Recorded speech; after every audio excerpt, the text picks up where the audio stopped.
Thank you so much for joining us for another edition of All Angles. I'm Dion Jackson-Miller, and a very special welcome to our viewers on onespotmedia.com. So, the right to bear arms. This evening we're talking about the no sleeveless rule that some institutions have in place. And joining us to talk about this, we have Dennis Jones, economist, social commentator, and blogger. Faye Ellington is with us as well, lecturer at the Caribbean Institute of Media and Communication. Latoya West Blackwood, social advocate and publisher. Donna Scott Motley, opposition senator. And we have with us as well the Honorable Pernell Charles, Speaker of the House of Representatives. First, though, TVJ's Kalisha Williams visited some institutions to find out if they'd let her in. Here's what she found.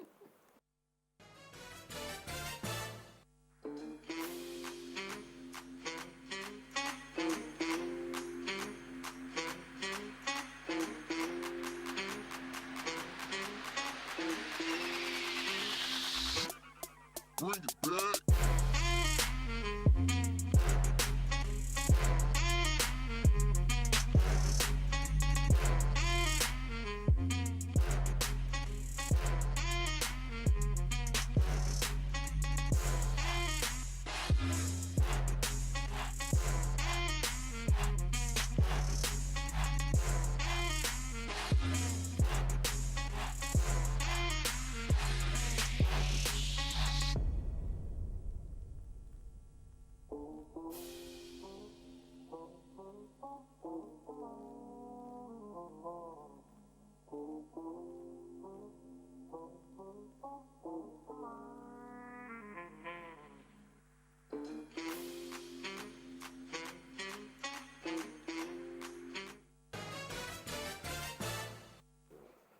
Okay, so our intrepid reporter actually didn't have any problem. She did get into the institutions that she tried to go to.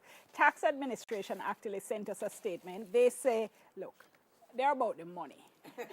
They said, they said collections is our main focus, so we usually accommodate. However, we do have certain basic standards in the interest of public order and safety, and among their rules, no skimpy dressing, no showing of undergarment, no drugs, no smoking, no weapons, and so on. So is this actually an issue? I'm going to start with Senator Scott Motley, because of the fact that you said in fact, this came to your attention again pretty recently, and you were intrigued enough to go searching for some answers. Well, Dion, I was the guest speaker at a function at Jamaica, and because I usually wear sleeves, I don't have beautiful arms like you do, I had no difficulty. But my sister, who was with me, was refused entry.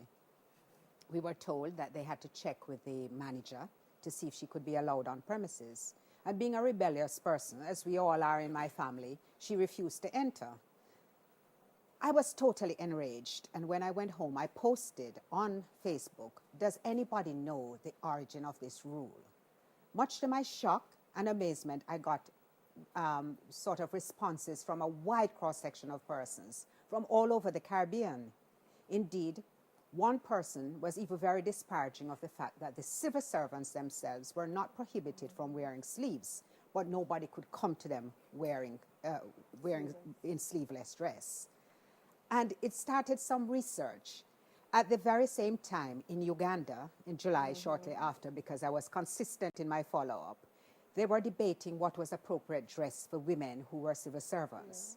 But they at least said no miniskirts. And apparently it had started because women were wearing short and shorter skirts to work. And so what they said is no miniskirts, no cleavage showing. Beyond that, here in Jamaica and in the Caribbean, I cannot see the justification for the no sleeveless rule.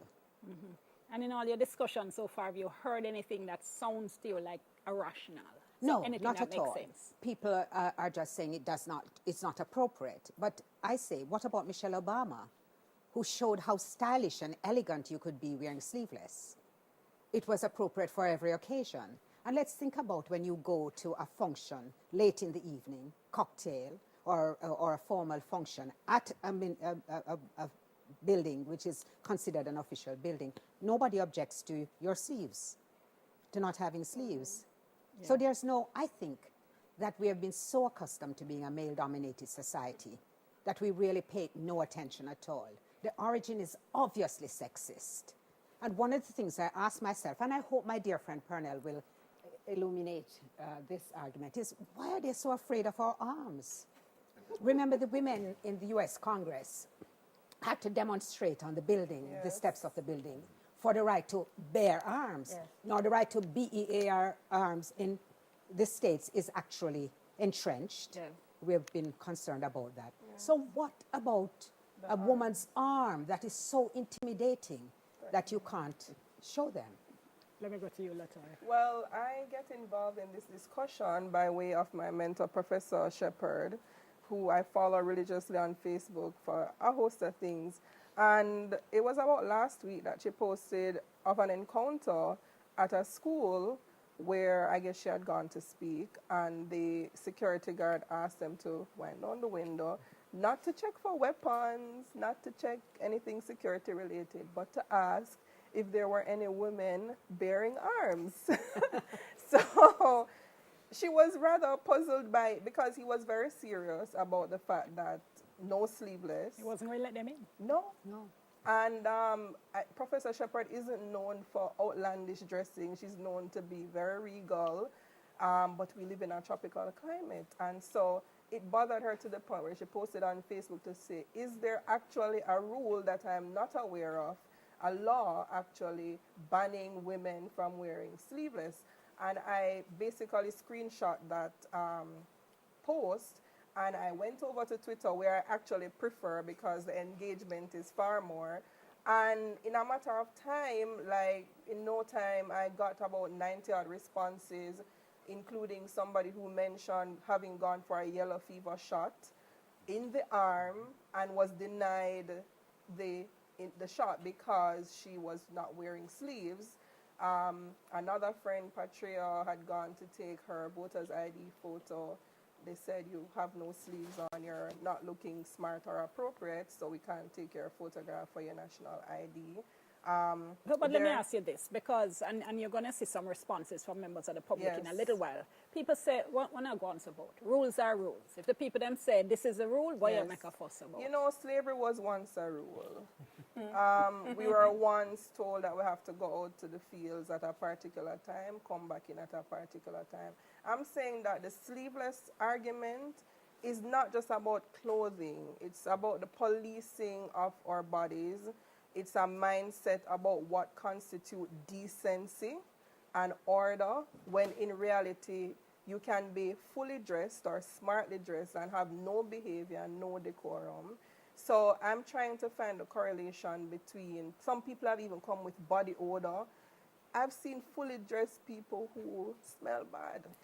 And that's a hygiene matter. We really don't need to go down into the weeds about this. I think this whole sleeveless argument comes into the context of maybe some Victorian moral code that we have kind of adopted in spite of our independent state, in spite of the heat that we live in. Kingston is one of the cities that has been declared as having climate departure, which means that each year it's going to get increasingly hotter. Are we going to die in sleeves? That's what I want to know. Let me bring in one of the gentlemen before I go to break. Mr. Speaker, sir. Well, Before you speak to your specific area of expertise, do you think this is an issue generally? the specific area of what? Expertise, meaning Parliament, before we even touch Parliament. Generally speaking, you're an MP, you're minister as well. Is this an issue for you, you think, or for society? Well, let me just make a presentation on that. The rules of Parliament are set out by parliamentarians and sometimes joint select committee. Dress codes for parliamentarians, visitors to the gallery, and the press is set out by the standing orders as arrived at by the Committee of Parliament. The Speaker, for example, has certain discretion. For example, if that man coming from London comes into Parliament like that, he would be removed by the Marshal. But the Marshal would advise me that that man is not properly dressed according to the standing orders. And then the Speaker would use his discretion. Meaning he needs a tie. Because he does not wear a tie and a jacket. And ladies wear dress or suit pants. Not like how you're dressing there. You would would not run me be out. permitted to come into You'd run me Parliament. out. You would have to have your covered. You would run Michelle No. Obama too? No, let me tell you, no, it's not me. Hold For on. me- for Hold me, on. you I'm going could to come- I'm going to come back in just a moment. You could come Let's as if take we're our on the first beach. break and we're back in a moment. Remember, you can tweet along with us. It's TVJ, all angles soon come.